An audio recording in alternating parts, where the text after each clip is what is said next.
অনেক মেয়েও তো আছে দাড়িওয়ালা ছেলেকে বিয়েও করতে চায় না। অনেক মা আছে নামাজ রোজা খুব পড়ে, আর জামাই খুঁজবে না, হালকা বয়সে দাড়িটা রেখে ফেললো, দাড়িটা একটু বয়স বয়স হলে রাখবে। এমন একটা শয়তানি ওয়াসওয়াস আমাদের ভিতরে আছে না? না, দাড়ি রাখার সঙ্গে আবার বয়সের কি আছে? সে তো নবীকে মহাব্বত করে দাঁড়িয়ে রেখেছে। মা আর এটা ভাবলো না যে দাঁড়িয়ে রেখেছে এ জীবনে কোনোদিন মদের দোকানেও যাবে না, গেঁজাও খাবে না।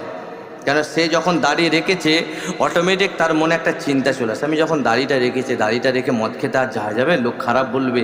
এই দাড়িটা রেখে আর গেঁজা খেতে যাওয়া যাবে, দাড়িটা রেখে তাস খেলা যাবে, দাড়িটা রেখে মানে সে খারাপ জায়গায় আর যাবে না। এই দাড়িটা তাকে বারবার আটকাবে না, আটকাবে না।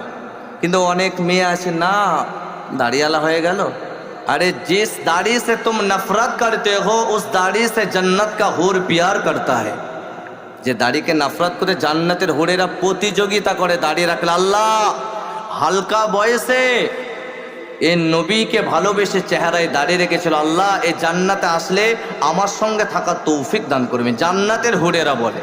তাই ইনশাআল্লাহ কোনো বিয়ে হবে কি হবে না, নো টেনশন। ওয়াখালাকনাকুম আজওয়াজা, আল্লাহ যখন পাঠিয়েছেন জোড়া পাঠিয়েছেন না পাঠান। ইনশাআল্লাহ যে মেয়েটা আল্লাহ নির্ধারণ করেছে ওটার সঙ্গে বিবাহ হবে, কোনো টেনশন নাই। ইনশাআল্লাহ আমরা দাঁড়িয়ে রাখার